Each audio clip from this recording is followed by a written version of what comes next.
பயணத்தின் நோக்கம் தமிழ்நாட்டிலே ஒரு ஆட்சி மாற்றம் வர வேண்டும். வரணுமா வேண்டாமா? உறுதியா வரணும், உறுதியா வரணும். இந்த ஊழல் ஆட்சி, சமூக நீதி விரோத ஆட்சி, பெண்களுக்கு எதிரான ஒரு ஆட்சி, இந்த சாராய ஆட்சி, கள்ளச்சாராய ஆட்சி, கஞ்சா ஆட்சி, போதைப் பொருட்கள் ஆட்சி, இந்த ஆட்சியை அகற்ற வேண்டும், உறுதியாக அகற்ற வேண்டும். அதற்காகத்தான் இந்த நடைபயணம். அதிலும் எந்த மழை பெஞ்சாலும் சரி, வெயில் அடிச்சாலும் சரி, புயல் வந்தாலும் சரி, இந்த நடைபயணம் நடைபெறும். இந்த ஆட்சி மாற்றமும் நடக்கும். இந்த ஆட்சி மாற்றமும் உறுதியா நடக்கும். 5 ஆண்டு காலத்தில் 4.5 ஆண்டு காலம் ஆட்சி செய்த முதலமைச்சர் ஸ்டாலின் அவர்களே, உங்கள் மனசாட்சி தொட்டு பாருங்க. மனசாட்சி தொட்டு சொல்லுங்க, நீங்க கொடுத்த வாக்குறுதிகளை நீங்க நிறைவேற்றினீங்களா? இல்ல. 541 வாக்குறுதிகள் கொடுத்தீர்களே, அதுல ஏதோ 50-60 அறகுறையா நிறைவேற்றிட்டு நான் 100% நிறைவேற்றிட்டேன்னு ஒரு பொய்ய சொல்லுகின்ற முதலமைச்சர் அவர்கள், நிச்சயமாக மக்கள் உங்களை மன்னிக்க மாட்டார்கள். குறிப்பாக பெண்கள் மன்னிக்க மாட்டார்கள். நான் போகின்ற இடங்களெல்லாம் அவ்வளோ பெண்கள், தாய்மார்கள் அன்போடு என்னை வரவேற்பது மட்டுமில்ல, அவர்கள் மனதில் அப்படியே ஒரு கோபம் எனக்கு தெரியுது, கொந்தளிப்பு தெரியுது. அவங்க சொல்ற காரணம் என்னன்னு சொல்றாங்க தெரியுமா? இன்னைக்கு பெண்களுக்கு தமிழ்நாட்டிலே பாதுகாப்பு கிடையாது. தாய்மார்கள், தமிழ்நாட்டில் உள்ள அத்துணை தாய்மார்களும், என் பொண்ணு இன்னைக்கு ஸ்கூலுக்கு போச்சுன்னா பத்திரமா திரும்பி வருமா இல்லையான்னு தெரியல, என் பொண்ணு காலேஜுக்கு போச்சுன்னா பத்திரமா வருமானு தெரியல, என் பொண்ணு வேலைக்கு போச்சுன்னா திரும்பி பத்திரமா வருமா இல்லையான்னு எனக்கு தெரியாத ஒரு நிலைப்பாட்டில் அன்றாடும் தாய்மார்களுடைய நிலை நினைச்சு பாருங்க. நானும் 3 பெண்களை பெற்றவன், எனக்கு தெரியும். ஏன்னா இன்னைக்கு 4 வயது குழந்தையிலிருந்து 80 வயது பாட்டிக்கு தமிழ்நாட்டில் பாதுகாப்பு கிடையாது. அன்றாடம் செய்தி பார்த்துட்டு இருக்கிறோம். ஒரு 2 நாளைக்கு முன்பு 4 வயது குழந்தைய ஒரு கொடூரம் கூட்டிட்டு போய் எடுத்து விட்டான். 3 வாரத்திற்கு முன்பு 8 வயது குழந்தை ஸ்கூலுக்கு போயிட்டு திரும்பி வீட்டுக்கு போகுது, அதை பிடிச்சிட்டு போயிட்டு ஒருத்தன் போய் பாலியல் வன்கொடுமை, வடக்குல வந்தவன், அவனை பிடிச்சிட்டாங்க. ஏன் பிடிச்சாங்க, எப்படி பிடிச்சாங்கன்னா நம்ம அழுத்தம் கொடுத்ததுனால. பெண்களுடைய, அந்த பெண்ணுடைய பெற்றோர்கள் காவல் நிலையத்துக்கு போய் புகார் கொடுத்தாங்க, புகார் எடுத்துக்கல. ஏன் எடுத்துக்கலன்னா, இந்த அரசாங்கத்துக்கு கெட்ட பேர் வந்துருமா. என்னையா கெட்ட பேர்? உனக்கு இல்லாத பேரா? உனக்கு நல்ல பேர் இருக்குதப்போ? இருக்கிற மோசமான பேர் தான், கேவலமான பேர் வச்சிருக்கிற. உனக்கு எங்கேயா கெட்ட பேர்? அதை விட மோசமான வார்த்தை ஏதாவது சொல்லுங்களேன். அதை நீ சொல்லுவ, எனக்கு தெரியும், வேணாம். ஏன்னா சரி சரி சரி, கொஞ்சம் கொஞ்சம் சொன்னாலே ரொம்ப உணர்ச்சி வச்சப்படுவேன். அப்புறம் நம்ம கட்சிக்காரங்களை அனுப்பி வச்சு, மாவட்ட செயலாளர்லாம் அனுப்பி வச்சு போய் பார்த்து அழுத்தம் கொடுத்த பிறகுதான் புகாரை எடுத்துக்கிறாங்க, எஃப்ஐஆர் போடுறான். அதன் பிறகு அப்படியே அமைதியா இருந்துட்டாங்க. நம்ம கட்சியினுடைய பொருளாளர் திலகபாமா அவங்கள, அந்த அம்மா நீ போய் பாருங்கன்னு சொன்னோன்னா அந்த அம்மா போலீஸ் ஸ்டேஷன் வாசல்ல தரையில் உட்காந்துட்டாங்க. பிடிக்கலனா, அவன் செஞ்சதை பிடிக்கலனா நாங்க இங்கேயே தான் முற்றுகை போராட்டம் சொன்னோம். அப்புறம் தான் 2 team, 4 team, 8 team, 10 team police. 3 வாரத்துக்கு பிறகுதான் அந்த பையனை, அந்த ஆளை பிடிச்சானுங்க. அவன் யாருன்னா அசாம்காரன். எங்க வேலை செய்யறான்னா ஆந்திராவில் வேலை செய்யறான், சூலூர்பேட்டையில் வேலை செய்யறான். அவன் வாக்குமூலம் கொடுக்குறான். என்னன்னா, திங்கக்கிழமையிலேருந்து வியாழக்கிழமை வரைக்கும் ஆந்திராவில் வேலை செய்வானா, வெள்ளி சனி ஞாயிறு 3 நாள் தமிழ்நாட்டுக்கு வருவானா, வந்து அங்கே குடிச்சிக்கிட்டு போதை பழக்கம் அது இது போன இந்த மாதிரி சம்பவங்கள் ஈடுபட்டு திருப்பி ஆந்திராவுக்கு போயிடுவானா. அதாவது நினைச்சு பாருங்க, ஒருத்தன் வேலை செய்யறது ஆந்திரா, ஆனா குடிக்கிறதுக்கும் கஞ்சாவுக்கும் போதை மாத்திரைக்கும் தமிழ்நாட்டுக்கு வரானா. மானங்கட்ட ஆட்சி அதெல்லாம், மானங்கட்ட ஆட்சி அதெல்லாம். இதை விட ஒரு மான மரியாதை உங்களுக்கு எல்லாம் இருக்குமா? இப்படி ஒரு ஆட்சி தேவையாயா? ஒரு காலத்தில் இங்கிருந்து ஆந்திராவுக்கு போவான், குடிக்கிறதுக்கு போவான், பாண்டிச்சேரிக்கு போவான். இப்ப அங்கிருந்து எல்லாம் இங்க வரானுங்க குடிக்கிறதுக்கு, கஞ்சா அடிக்கிறதுக்கு இங்க வரானுங்க. இதெல்லாம் ஒரு ஆட்சியாயா? மானங்கட்ட ஆட்சியா நடக்குதுங்க, ஆட்சியா நடக்குதுங்க. கஞ்சா ஆட்சி. தமிழ்நாட்டை பேரை மாத்தி கஞ்சா நாடா மாத்திட்டு போங்களேன். ஒரு சர்வே பண்ணாங்க, 3 ஆண்டுகளுக்கு முன்பு ஒரு சர்வே பண்ணாங்க. அந்த சர்வேல தமிழ்நாட்டில் உள்ள மாணவர்கள் எத்தனை பேர் போதை பழக்கம் பயன்படுத்துறாங்கன்னு பார்த்தா 9 விழுக்காடு 3 ஆண்டுகளுக்கு முன்பு. இன்னைக்கு 12 விழுக்காடு. தமிழ்நாட்டில் உள்ள மாணவர்கள் 12 விழுக்காட்டு மாணவர்கள் போதை பழக்கத்திற்கு அடிமையாக இருக்கின்றார்கள். இது நான் சொல்லல, சர்வே சொல்லுது. ஒரு ஆய்வு நடத்துறாங்க, அந்த ஆய்வுல சொல்லுது 12 விழுக்காடு தமிழ்நாட்டை சார்ந்த மாணவர்கள் போதை பழக்கத்திற்கு அடிமையாக இருக்கின்றார்கள் என்றால் என்னையா செஞ்சிட்டு இருக்கீங்க ஸ்டாலின் அவர்களே? என்ன ஆட்சி இது? என்ன நிர்வாகம் இது? இந்த மாணவர்கள் தான் நம் நாட்டினுடைய எதிர்காலம். அதுல 21 விழுக்காடு மாணவர்கள் சொன்ன காரணம் என்ன சொல்றாங்க தெரியுமா? இந்த போதை பொருட்கள் சகஜமா கிடைக்குது, எங்க பார்த்தாலும் கிடைக்குது, எங்க வேணா வாங்கிட்டு போலாம், அதனாலதான் நாங்க இதை பயன்படுத்துறோம்னு சொல்றாங்க. ஒரு காலத்துல கஞ்சான்னு சொன்னாலே கேவலமா பார்ப்பாங்க, இன்னைக்கு சாதாரணமாயிடுச்சு. கஞ்சால இன்னைக்கு சாதாரணம். அதை விட கொடூரமான தீவிரமான போதை பொருட்கள் காக்கேன், ஹெராயின், அபின், மெத்தைலாம்ஃபெட்டமைன், LSD இதெல்லாம் அமெரிக்காவில் கிடைக்கின்ற போதை பொருட்கள் இங்க தமிழ்நாட்டில் சரளமா வித்துட்டு இருக்கிறார். காரணம் யாரு? முதலமைச்சர் ஸ்டாலின் அவர்கள். முதலமைச்சர் ஸ்டாலின் அவர்கள் இது பொறுப்பேற்பது முதலமைச்சர் ஸ்டாலின் அவர்கள். வேற யாரையும் நான் சொல்ல மாட்டேன், வேற யாரும் சொல்ல மாட்டேன். இவங்க தான் நான் சொல்லுவேன். நான் தமிழ்நாட்டுடைய இளைஞர்களை சீரழித்துக் கொண்டிருக்கின்ற திமுக ஆட்சியை விரட்டி அடிக்கின்ற நேரம் வந்து விட்டது. வீட்டுக்கு அனுப்புகின்ற நேரம் வந்து விட்டது. இதை மறக்க கூடாது. இளைஞர்களும் மறக்க கூடாது, பெண்களும் மறக்க கூடாது. வசனம் பேசிக்கொண்டு நடித்துக் கொண்டிருக்கின்ற திமுக முதலமைச்சர் அவர்கள் அன்றாடம் பார்த்தா ஒரு 2 மணி நேரம் கால் ஷீட் கொடுப்பார், அவ்வளவுதான். நாடகம் தான், அவ்வளவுதான். வருவாரு, அதுக்கப்புறம் நடிச்சிட்டு ஆக்ஷன் கிளாப் அப்படின்னு சொல்லிட்டு போயிடுவார். என்ன நடக்குதுன்னு அவருக்கும் தெரியாது, அவர் சுத்தி இருக்கிறவங்களுக்கும் தெரியாது. ஆனா இன்னும் 6 மாதத்துல தேர்தல். இப்ப இன்னும் அதிகமா நாடகம், அதிகமா அறிவிப்பு, அதிகமா திட்டங்கள் வரும். உங்களுடன் ஸ்டாலின், அப்புறம் நலம் காக்கும் ஸ்டாலின். யார நலத்தை காத்தீங்க நீங்க? யார் நலத்தையா காத்தீங்க நீங்க? சாராயம் விற்கிறவன் நலத்தை காத்தீங்களா, இல்ல கஞ்சா விற்கிறவன் நலத்தை காத்தீங்களா? யாரோட நலத்தை காக்குறீங்க? யாரை ஏமாத்த பாக்குறீங்க? நிச்சயமாக இளைஞர்கள் ஏமாற மாட்டார்கள். தமிழ்நாட்டில் கிட்டத்தட்ட 1,30,00,000 இளைஞர்கள் வேலை இல்லாம இருக்கிறாங்க. படிச்சுட்டு இளைஞர்கள் படிச்சுட்டு வேலை இல்லாம இருக்கிறாங்க. ஒரு காலத்தில் எம்ப்ளாய்மெண்ட் எக்ஸ்சேஞ்சில் பார்த்தா 70 லட்சம் பேர் 75 லட்சம் பேர் பதிவு பண்ணியிருக்கிறார். இன்னைக்கு எம்ப்ளாய்மெண்ட் எக்ஸ்சேஞ்ச் ஒரு மான மரியாதை எல்லாம் போயிடுச்சு, நம்பிக்கை போயிடுச்சு. உங்களுக்கு ரினியூ பண்ணத்தோடும் போக மாட்டான். அதுல யார் ரினியூ பண்றாங்கன்னா ஏதோ ஆசிரியர்கள், ஓட்டுநர்கள், நடத்துனர்கள், அதாவது பஸ்ல ஓட்டுநர்கள், நடத்துனர், அவங்க தான் மட்டும், வேற யாருமே நம்பிக்கை போயிடுச்சு. இதே ஸ்டாலின் அவர்கள் ஆட்சி வருவதற்கு முன்பு சொன்ன வாக்குறுதி, நாங்கள் ஆட்சிக்கு வந்தவுடன் 3 லட்சம் அரசு வேலைகள் உள்ள காலி இடங்களை நிரப்புவோம் என்று சொன்ன ஸ்டாலின் அவர்களே, எத்தனை இடங்களை நிரப்புனீங்க?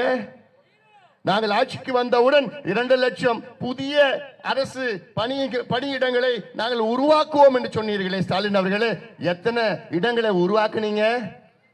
0. ஒரு ஆண்டிற்கு கிட்டத்தட்ட 1.5 லட்சம் அரசு ஊழியர்கள் ஓய்வு பெறுகிறார்கள். ஆக இந்த 4 காலத்தில் நீங்க 7 லட்சம் பேருக்கு நீங்க வேலையை கொடுத்திருக்கணும், அரசு வேலையை கொடுத்திருக்கணும். 7 லட்சம் பேருக்கு இந்த 4 ஆண்டு காலத்தில் உங்க வாக்குறுதி படி எத்தனை பேருக்கு கொடுத்தீங்க தெரியுமா? 44,000 பேர். அதுல 15,000 பேர் தற்காலிக பணியாளர், 29,000 பேருக்கு மட்டும் நிரந்தர வேலை. அப்ப என்னையா ஏமாத்து, யாரையா ஏமாத்துறீங்க? இந்த இளைஞர்கள் எங்கேயா போவாங்க? நாங்கள் ஆட்சிக்கு வந்தவுடன் தமிழ்நாட்டில் உள்ள தொழிற்சாலைகளில், தனியார் தொழிற்சாலைகளில் 75 விழுக்காடு வேலை வாய்ப்பு, அந்த உள்ளூர் இளைஞர்களுக்கு சார்ந்த வேலை வாய்ப்பை உருவாக்குவோம், அதற்கு சட்டத்தை கொண்டு வருவோம் என்று சொன்ன ஸ்டாலின் அவர்களே, சட்டம் கொண்டு வந்தீங்களா? இந்த பிள்ளைங்களுக்கு வேலை இருக்குதா? ஒண்ணுமே இல்லை, ஒண்ணுமே கிடையாது. பிறகு வேலை இல்லாத இளைஞர்கள் தான் அவன் குடிப்பான், இந்த போதை பழக்கத்துக்கு அடிமையாகுவான். அவனுக்கு வேலை கொடுத்தா அவன் மாட்டம் வேலைக்கு போயிட்டு வரப்போறான். இல்லாத காரணத்தில் தானே இவ்வளோ பாதிப்புகள் இருக்கிறது. இதையெல்லாம் நிச்சயமாக இளைஞர்கள் மன்னிக்க மாட்டார்கள், மறக்க மாட்டார்கள், பெற்றோர்கள் மறக்க மாட்டார்கள். எல்லாத்துக்கூட மோசடி அரசு ஊழியர்களும் ஆசிரியர்களும். கடந்த சட்டமன்ற தேர்தல் பாவண்டா ஏண்டா மலையை வச்சு கையில வச்சுக்கிட்டு லோல் பட்டு இருக்கிற போட்டுறியா சரி வாடா வாடா வாடா அவனை பார்த்தாலே பாவமா இருக்கு வா வா வா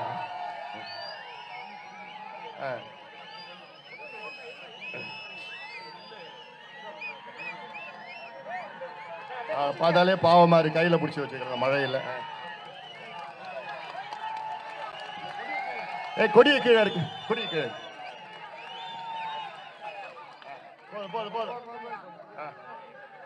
போதுமா சரி கடந்த சட்டமன்ற தேர்தலில் திமுக ஆட்சிக்கு வர வேண்டும் என்று அதிகமாக வேலை செய்தது அரசு ஊழியர்களும் ஆசிரியர்களும். ஆனால் வந்து 4.5 ஆண்டு காலத்திலே போட்டாரு பாரு ஸ்டாலின் பெரிய நாமம், பெரிய நாமத்தை போட்டாரு அரசு ஊழியர்களும் ஆசிரியர்களுக்கும். இன்னைக்கு தெரு தெருவா அரசு ஊழியர்களும் ஆசிரியர்களும் தெரு தெருவா போயிட்டு தயவு செய்து ஸ்டாலினுக்கு ஓட்டு போட்டுறாதீங்க, திமுகவுக்கு தயவு செய்து ஓட்டு போட்டுறாதீங்கன்னு தெரு தெருவா அவங்களே பிரச்சாரம் பண்ணிட்டு இருக்கிறாங்க.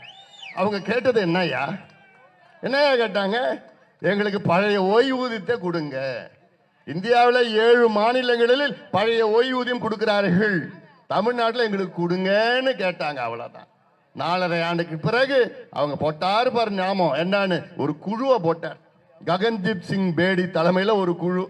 திமுக குழுவை போடுறதுன்னா என்ன அர்த்தம் தெரியுமா? என்ன அர்த்தம்? கோவிந்தா கோவிந்தா நாமம். திமுக என்னைக்கு குழு போடுறானோ அந்த கோவிந்தா கோவிந்தா தான் நாமமோ நாம் பட்ட நாமம். இதே குழு யாருக்கு போட்டாங்க? வன்னியர்களுக்கு இடஒதுக்கீடு கொடுப்போன்னு இதே ஒரு குழுவை போட்டாங்க. கோவிந்தா கோவிந்தா. அதாவது இன்னைக்கு தமிழ்நாட்டில் வன்னியர்கள், பட்டியலின மக்கள், சிறுபான்மை மக்கள், வன்னியர்கள், பட்டியலின மக்கள், சிறுபான்மை மக்கள் இவர்களுடைய வாக்குகள் மட்டும்தான் திமுகவுக்கு வேணும். இவர்களுக்கு முன்னேற்றம் செய்வதற்காக எந்த திட்டமும் திமுக செய்யவில்லை. வன்னியர்களை ஏமாற்றிக் கொண்டிருக்கிறது, பட்டியலின மக்களை ஏமாற்றிக் கொண்டிருக்கிறது, சிறுபான்மை மக்களை ஏமாற்றிக் கொண்டிருக்கிறது திமுக, முதலமைச்சர் ஸ்டாலின் அவர்கள். இது நான் பகிரங்கமா சொல்லுவேன்,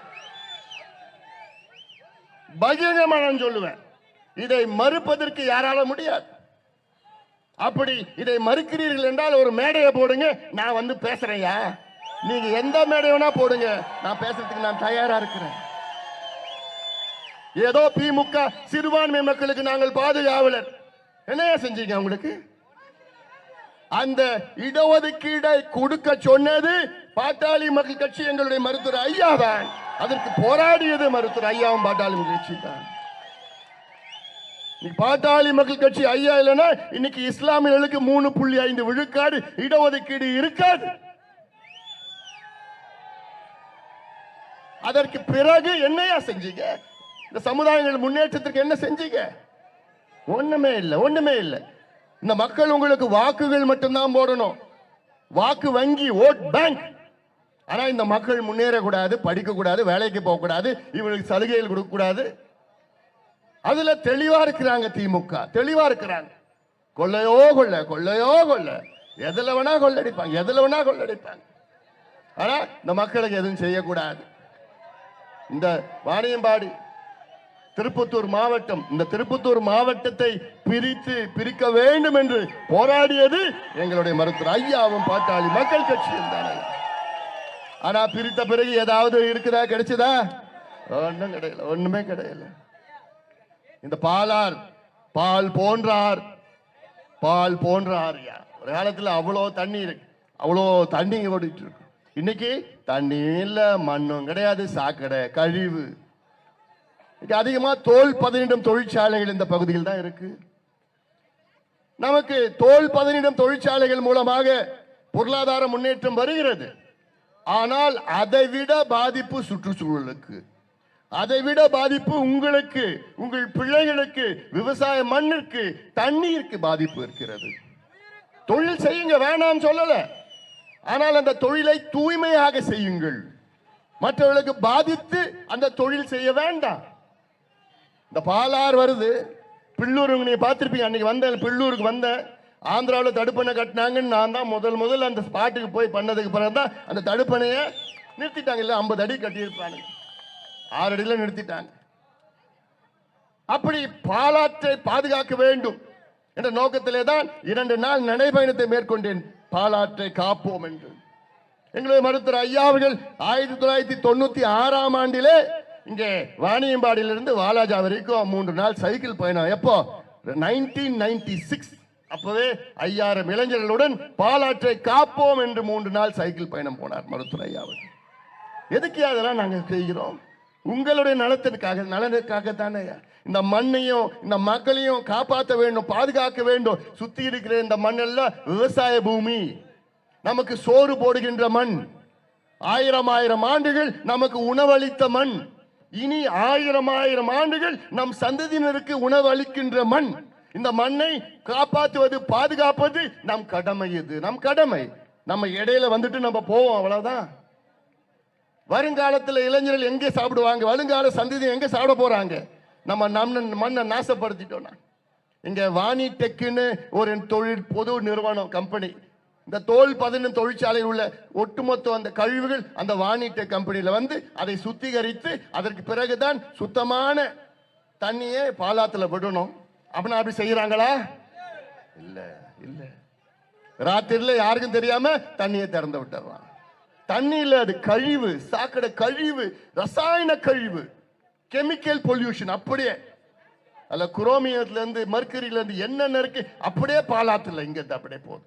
வாணிடெக் அதெல்லாம் நிச்சயமா இதெல்லாம் இதை இப்படி ஒரு சுத்திகரிப்பு இல்லாத தொழிற்சாலைகளை மூட வேண்டும் என்று உச்ச நீதிமன்றமே தீர்ப்பு வழங்கியிருக்கிறது. இந்த ஆண்டு ஜனவரி மாதம் 30ஆம் தேதி உச்ச நீதிமன்றத்தில் ஒரு தீர்ப்பு. என்ன? வேலூர் ஒருங்கிணைந்த மாவட்டம், பழைய மாவட்டம் திருப்பத்தூர், ராணிப்பேட்டை, வேலூர், இந்த 3 பகுதியில் உள்ள தொழிற்சாலைகள், தோல் பதனிடும் தொழிற்சாலைகள், அதை ஒன்று நீங்கள் தூய்மையாக நடத்துங்கள், மண்ணுக்கும் மக்களுக்கும் தண்ணீருக்கும் காற்றுக்கும் மாசுபடாமல் நடத்துங்கள், இல்லையே இதை மூடுங்கள் என்று ஒரு ஓய்வு பெற்ற உயர்நீதிமன்ற நீதிபதி தலைமையிலே ஒரு குழு அமையுங்கள் என்று சொல்லி எல்லாம் நம்ம அழுத்தம் கொடுத்த பிறகுதான் இப்ப சத்யநாராயண், நீதியரசர் சத்யநாராயண் ஓய்வு பெற்ற நீதிபதி, அவர் தலைமையில் ஒரு குழு போட்டிருக்காங்க. அவர் வந்து என்ன பண்ணாருன்னு தெரியாது. எதுக்கு இதெல்லாம் சொல்றேன்னா, இதை பற்றி யார் பேசுவா? நம்மை தவிர வேற யாராவது பேசுறாங்களா? நம்மை தவிர வேற யாராவது, எந்த கட்சி, எந்த இயக்கத்தை சார்ந்தவர்கள் யார பேசுறாங்களா? இந்த மண்ணையும் மக்களையும் காப்பாற்றணும், தண்ணீரை காப்பாற்றணும்னு. பாலாத்துல தடுப்பணை கட்டுங்க, தடுப்பணை கட்டுங்க. எத்தனை முறை போராட்டம். நேற்று வேலூர்ல பேசின, தடுப்பணை கட்டணும். அங்க அமைச்சர் அண்ணன் துரைமுருகன் அவர்கள் அவரை பத்தி நான் பெருமையா பேசினேன், நல்லாதான் பேசினேன். இன்னைக்கு அவர் ஒரு அறிக்கை விட்டுருக்க, ஒரு விளக்கம். என்ன விளக்கம்? நான் கலைஞர் காலத்திலிருந்து இருக்கிறவன், நான் எத்தனையோ தடுப்பணை கட்டிட்டேன், எத்தனையோ அணை கட்டிட்டேன்னு சொல்லிட்டு இருக்கிறேன். நான் கேட்டது, பாலாத்துல உங்களுடைய ஆட்சி காலம், இப்ப இருக்கிற 4 ஆண்டு காலத்துல பாலாற்று குறுக்கே எத்தனை தடுப்பணை கட்டி முடித்திருக்கிறீர்கள்? நீங்க அறிவிப்பு அது வேற. திமுக அறிவிப்பா தான் இருக்கும், அது எதுவுமே திட்டமா வராது. அறிவிப்பு. அண்ணன் துரைமுருகன் அவர்கள் பல அறிவிப்புகளை அறிவித்திருக்கிறார். 5 தடுப்பணைகளை அறிவித்திருக்கின்றார். அதில் ஒரே ஒரு தடுப்பணை பொய்கை பகுதியில், அது கிட்டத்தட்ட 90 விழுக்காடு இப்போ முடிக்கப்பட்டிருக்கிறது. மற்ற தடுப்பணைகள் எல்லாம் 5 விழுக்காடு, 10, 15, 20 இவ்வளவுதான். அவர் சட்டமன்றத்திற்குள்ள புள்ளி விவரங்கள்லாம் நான் சொல்றேன். நான் அவரை தப்பான நான் சொல்லல. நான் கேட்கிறது, எத்தனை தடுப்பணைகள் கட்டி முடிக்கப்பட்டிருக்கிறது, திறக்கப்பட்டிருக்கிறது? ஒண்ணு கூட கிடையாது. நான் கேட்கிறேன், நீங்க சொல்றீங்கல்ல 67 இருந்து ஆட்சியில் நீங்க இருக்கிறீங்க, 67 இருந்து இன்னைக்கு வரைக்கும் பாலாத்தில் எத்தனை தடுப்பணை கட்டியிருக்கிறீங்க? நீங்க ஒண்ணு கூட இல்ல, ஒண்ணு கூட முடிக்கல. இப்ப இல்ல, காஞ்சிபுரம் மாவட்டத்தில் ஒரு 3 கட்டியிருக்கிறாங்க, செங்கல்பட்டு, காஞ்சிபுரத்தில். அதுக்கு காரணமே பாட்டாளி மக்கள் கட்சி, இந்த அன்புமணி ராமதாஸ் தான் காரணம். ஏன் சொல்லி போராட்டம் பண்ணி அழுத்தம் கொடுத்து எத்தனையோ போராட்டம் இதெல்லாம் சரி. நீங்க தடுப்பணை கட்டுறதுக்கு நாங்க எதுக்குயா போராடணும்? ஏன் உங்களுக்கு தெரியாதா கட்டணும் கட்டக்கூடாதுன்னு? இந்த நீர் மேலாண்மை, இந்த நீரை சேமிக்கணும்னு அது தெரியாதா உங்களுக்குலாம்? அதுதான் நாங்க சொல்லிதான் நீங்க பண்ணணுமா? கேட்டா நாங்கள் திமுக 1949 இருந்து இருக்கிறோம் அண்ணா அப்படி எல்லாம் பேர்லாம் சொல்றீங்களே, ஏன் இது கட்ட முடியாதா? ஏன் கட்டல? தெரியாது சொல்றான் பாரு. பரவாயில்லடா, தெரியாது. இதோட முக்கியத்துவம் தெரியாது. நீர் மேலாண்மையுடைய முக்கியத்துவம் தெரியாது. பக்கத்துல தென்பெண்ணையாறு போகுது அந்த பக்கம். நாங்க என்ன கேட்டோம்? தென்பெண்ணையும் பாலாத்தையும் இணையுங்கள். இந்த பகுதியெல்லாம் வரணும். இந்த பகுதியை இணைக்கிறது 60-70 கிலோமீட்டர் அங்கிருந்து காவா மூட்டமா இணைக்கிறது. தென்பெண்ணையில ஆண்டுக்கு 3 முறை வெள்ளாபாயம் வெள்ளம் தண்ணி கடல்ல போய் சேருது. கடலூர் பக்கத்துல போய் சேருது. கடலூர் டவுன்ல போய் சேருது. அந்த தென்பெண்ணையில வெள்ளம் காலத்துல அந்த தண்ணியை இந்த பாலாத்துக்கு திருப்பிடுறதுக்கு ஒரு இணைப்பு வேணும், இணைப்பு கால்வாய் வேணும். அந்த இணைப்பு கால்வாய் வந்ததுன்னா பாலாத்துல தண்ணி வரும். ஆந்திராக்காரன் 22 தடுப்பணை கட்டிட்டான். 32 கிலோமீட்டர் ஆந்திராவில் போகுது, அதுல 22 தடுப்பணை கட்டிட்டான். கர்நாடகாவில் 84 கிலோமீட்டர்ல 15 தடுப்பணை கட்டிட்டான். ஆனால் தமிழ்நாட்டில் 223 கிலோமீட்டர் இந்த பாலாறு போகுது. கொஞ்ச நாளுக்கு முன்பு வரைக்கும் ஒரே ஒரு தடுப்பணை தான் வெள்ளக்காரன் கட்டினது. அதன் பிறகுதான் நாங்க சொல்லி அழுத்தம் போராட்டம் துண்டு பிரச்சனை எல்லாம் கொடுத்துதான் அப்புறம் தான் இப்போ மொத்தத்துல பாலாத்துல 3 தடுப்பணைகள் மட்டும்தான் இன்று முடிக்கப்பட்டிருக்கிறது. அந்த 3ம் காஞ்சிபுரம் செங்கல்பட்டு மாவட்டத்தில் இருக்கு. இங்க திருப்பத்தூர், வேலூர், ராணிப்பேட்டை மாவட்டத்தில் ஒரே ஒரு தடுப்பணை கூட முடிக்கப்படவில்லை. கட்டிட்டு இருக்கிறாங்க. ஏன் கட்டினாங்க? நான் அழுத்தம் கொடுத்த காரணத்தால் தான். இந்த அன்புமணி ராமதாஸ் அழுத்தம் கொடுத்த காரணத்தால் தான். அதனாலதான் நான் கேட்கிறேன், எவ்வளவு காலமாக இதெல்லாம் அவங்களுக்கு சொல்லி கொடுக்கணும்? எங்க கிட்ட ஒரு வாய்ப்பை கொடுத்து பாருங்க. அவங்க சொல்லியே பண்ணதுக்கு இவ்வளவு காலமா பண்ணாதவங்க இப்ப பண்ண போறாங்களா? ஒரு முறை எங்களுக்கு வாய்ப்பு கொடுத்து பாருங்கள். ஒரு முறை, அதுக்கப்புறம் வேணாம் ஐயா. ஒரே ஒரு முறை எங்களுக்கு வாய்ப்பு கொடுத்து பாருங்க. இந்த தேர்தலில் யார் ஆட்சிக்கு வர வேண்டும் என்பதை விட யார் ஆட்சிக்கு வரக்கூடாது என்று முடிவு செய்யுங்கள். தமிழக மக்களே, யார் வரக்கூடாது, யார் வரக்கூடாது, அவ்வளவுதான். இன்னைக்கு தமிழ்நாட்டில் உள்ள அத்துணை இளைஞர்களும் சரி, பெண்களும் சரி, தாய்மார்களும் சரி, எல்லாவற்றுக்கும் மேல் விவசாயிகள், தமிழ்நாட்டில் இருக்கிற ஒட்டுமொத்த விவசாயிகள் கொந்தளிப்பாக கோபத்துடன் இருக்கின்றார்கள். வரட்டைய எலெக்ஷன் வரட்டைய காத்துட்டு இருக்கிறாங்க. விவசாயிகளுக்கு துரோகம் செய்த திமுக, பெண்களுக்கு துரோகம் செய்த திமுக. பேசுறது என்னமோ திராவிட மாடல். என்ன திராவிட மாடல்? அம்பாசிடர் மாடல், பழைய அம்பாசிடர் மாடல். அம்பாசிடர் ஏதாவது இருக்குதாப்போ? அவன் பார்த்து வீட்டில் பாலிஷ் பண்ணி சும்மா எக்ஸிபிஷன் வச்சிருக்கிறாங்க, அவ்வளவுதான். ஓடுமா? ஒண்ணுமே இல்லை. இதுதான் திராவிட மாடல், பழைய மாடல். திராவிட மாடல். திராவிட மாடல் என்ன தெரியுமா? திராவிட மாடல் என்றால் தமிழ்நாட்டில் உள்ள இளைஞர்கள் மது இல்லாமல் இருக்க முடியாத ஒரு சூழல் தான் திராவிட மாடல். தமிழ்நாட்டில் இருக்கின்ற இளைஞர்கள் போதைப் பொருட்கள் இல்லாமல் இருக்க முடியாத ஒரு சூழல் தான் திராவிட மாடல். தமிழ்நாட்டில் உள்ள பெண்களுக்கு பாதுகாப்பு இல்லாத ஒரு சூழல் தான் திராவிட மாடல். தமிழ்நாட்டில் உள்ள விவசாயிகளை பிச்சை எடுக்க வைக்கின்ற மாடல் தான் திராவிட மாடல். தமிழ்நாட்டில் உள்ள அரசு ஊழியர்களுக்கும் ஆசிரியர்களுக்கும் எங்கள் பழைய ஓய்வூதியம் கொடுங்கள் என்று கொடுக்காமல் ஏமாற்றுவதுதான் திராவிட மாடல். இப்படி அடுக்கிக் கொண்டே போகலாம். தமிழ்நாட்டு மக்கள் அனைத்து மக்களுக்கும் துரோகம் செய்கின்ற திமுகவை வீட்டுக்கு அனுப்புவோம். இதை நீங்கள் எல்லோரும், குறிப்பாக என் தம்பிகளும் என் தங்கைகளும் முடிவெடுங்கள். முக்கியமான கட்டத்தில் நாம் இருக்கின்றோம். கடந்த சட்டமன்ற தேர்தலிலே தமிழக மக்கள் தவறு செய்து விட்டீர்கள். இந்த தவறை மீண்டும் செய்யாதீர்கள், தயவு செய்து செய்யாதீர்கள். இந்த ஊழல் திமுக, மனசாட்சி இல்லாத ஒரு திமுக, சமூக நீதியின் விரோதி திமுக, சமூக நீதியின் துரோகி திமுக, சமூக நீதி பற்றி பேசுவதற்கு கூட தகுதி இல்லாத திமுகவை வீட்டுக்கு அனுப்புகின்ற காலம் நேரம் வந்துவிட்டது. அதை நீங்கள் மணக்க கூடாது, மன்னிக்க கூடாது. மீண்டும் சொல்கின்றேன், இது வாணியம்பாடி இங்க இருக்கின்ற சிறுபான்மை மக்களுக்கு நான் சொல்கின்றேன், உங்களை வாக்கு வங்கிகளாக மட்டும்தான் திமுக பயன்படுத்துகிறது. உங்களுக்கு வாழ்க்கையில் முன்னேற்றுவதற்கு எந்த திட்டமும் கிடையாது, எந்த செயலும் கிடையாது. தேர்தல் வந்ததுன்னா நீங்க ஒட்டு மொத்தமா பேசி உங்களுக்கு பாதுகாப்பு கொடுக்கிறோம், உங்களுக்கு வாக்கு, அவ்வளவுதான். இதேதான் வன்னியர்களின் நிலை, இதேதான் பட்டியலின மக்களின் நிலை. இன்னைக்கு திமுகவில் 127 எம்எல்ஏக்களில் 23 எம்எல்ஏக்கள் வன்னியர்கள், 21 எம்எல்ஏக்கள் பட்டியலினத்தை சார்ந்தவர்கள். நினைச்சு பாருங்க, 127 பேர்ல 44 பேர் வன்னியர்களும் பட்டியலின மக்களும், 44 பேர். ஆனால் இந்த ரெண்டு சமுதாயத்திற்கும் என்ன செஞ்சீங்க? என்ன செஞ்சீங்க? நாமத்தை போட்டீங்க. சமுதாயத்தோட ஓட்டு வேணும், சமுதாயத்து எம்எல்ஏ வேணும், ஆனா இந்த சமுதாயத்தை முன்னேற்ற கூடாது. இது ஏன் உங்களுடைய சமூக நீதி? இதுவா உங்க சமூக நீதி? எவ்வளவு பெரிய சமுதாயங்கள் இதில்.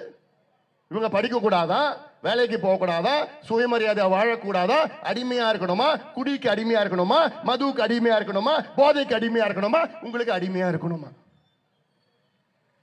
இதை தெரிந்து கொள்ளுங்கள், புரிந்து கொள்ளுங்கள். வருகின்ற சட்டமன்ற தேர்தலில் ஒரு பட்டியலின வாக்கு கூட, ஒரு வன்னியர் வாக்கு கூட இந்த திமுகவுக்கு நீங்கள் யாரும் போடாதீர்கள், போடாதீர்கள். ஏனால் உங்களுக்கு எதிரி திமுக, உங்களுக்கு விரோதி திமுக. இது ஏதோ நான் சொல்ல வேண்டும் என்று சொல்லவில்லை. என்னிடம் புள்ளி விவரங்கள் இருக்கிறது, புள்ளி விவரங்கள் என்னிடம் இருக்கிறது. எங்கே வேண்டும் நான் வாதம் செய்வதற்கு நான் தயாராக இருக்கின்றேன். மேடையை போடுங்க, நான் வாதம் செய்கின்றேன், நான் வரேன். எங்க வேணா வர சொல்லுங்க, மேடையை போட்டு பேசுங்க பார்க்கலாம். நான் வரேன், தனியா வரேன், யாரையும் கூட வரமாட்டாங்க. நான் தயாரா இருக்கிறேன். நீங்க தயாரா? திமுக நான் கேட்கிறேன், தயாரா? திமுக விவாதம் செய்வதற்கு நான் தயாரா இருக்கிறேன். நான் வரேன். சமூக நீதி பத்தி விவாதம் செய்வோம், சாதிவாரி கணக்கெடுப்பு பற்றி விவாதம் செய்வோம், இடஒதுக்கீடு பற்றி விவாதம் செய்வோம், 69 விழுக்காடு இடஒதுக்கீடு பற்றி விவாதம் செய்வோம். பட்டியலின மக்களுக்கு நீங்கள் என்ன செய்தீர்கள் என்று, அதற்கு வன்னியர்களுக்கு நீங்கள் என்ன செய்தீர்கள் என்று அதற்கும் விவாதம் செய்வோம். நான் தயாரா இருக்கிறேன். நான் வரேன். வரமாட்டாங்க, வரமாட்டாங்க. ஏன்னா ஒன்றும் செய்யல, ஒன்றும் செய்யல. அதனால இதெல்லாம் நீங்கள் சிந்தியுங்கள். இது ஏதோ ஒரு ஜாதி பிரச்சனையோ, மத பிரச்சனையோ, இன பிரச்சனையோ, மொழி பிரச்சனை கிடையாது. இது உங்களுடைய வளர்ச்சி பிரச்சனை, உங்களுடைய முன்னேற்ற பிரச்சனை, உங்களுடைய கல்வி பிரச்சனை, உங்களுடைய வேலை வாய்ப்பு பிரச்சனை, உங்களுடைய சுயமரியாதை பிரச்சனை. உங்களுடைய சுயமரியாதை எதையா நாங்கள் கேட்குறோம்? நாங்கள் சுயமரியாதையுடன் வாழணும், அவ்வளோதாயா, அவ்வளோதாயா. எவ்வளோ காலமையா அடிமையாக வந்துட்டு இருப்போம். எங்களுக்கு சுயமரியாதை வாழணும், அதுக்கு நாங்கள் படிக்கணும், வேலைக்கு போகணும், அவ்வளோதான் நாங்கள் கேட்குறோம். அதை கூட உனக்கு கொடுக்கறதுக்கு துப்பு கிடையாதுயா. நீ ஆட்சியில் இருக்கிறதுக்கே நீ லாய்க்கற்றவர்கள், லாய்க்கற்றவர்கள். போதும், நீ ஆண்டது போதும், ஏமாத்தியது போதும், மக்களை ஏமாத்தியது போதும். அதனால புறப்படுங்கள். இது நம்முடைய உரிமைகளை மீட்டெடுப்போம். அரசியல் சாசனத்தில் நமக்கு எத்தனையோ உரிமைகள் கொடுத்திருக்கின்றார்கள். அதில் 10 உரிமைகளை நான் தேர்வு செய்து அந்த பிரச்சாரத்தை நான் மேற்கொண்டிருக்கின்றேன். அதனால தான் ஒரு ஊரா போயிட்டு நம்ம உரிமைகளை நாம் மீட்டெடுப்போம். இந்த உரிமைகள் நமக்கு கல்வி உரிமைகள், விவசாயம் உரிமைகள், சுகாதாரம் உரிமைகள், வேலை வாய்ப்பு உரிமைகள், பெண்களுக்கு பாதுகாப்பு உரிமைகள், சுற்றுச்சூழல், இப்படி போன்ற பல உரிமைகளை நாம் நமக்கு மீட்டெடுப்போம். அந்த உரிமைகள் நாம் கேட்க வேண்டும். கேள்விகள் கேளுங்கள்.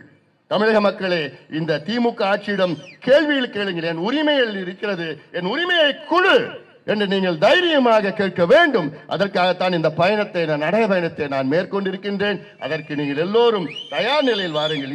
இன்னும் 6 மாதம் தான் இருக்கிறது. 6 மாத காலத்திலே தமிழ்நாட்டில் ஒரு ஆட்சி மாற்றம் கொண்டு வருவோம். ஆட்சி மாற்றம் கொண்டு வருவோமா இல்லையா? நிச்சயமா கொண்டு வரும். இந்த ஊழல் திமுகவை வீட்டுக்கு அனுப்புவோமா இல்லையா? அனுப்புவோம்.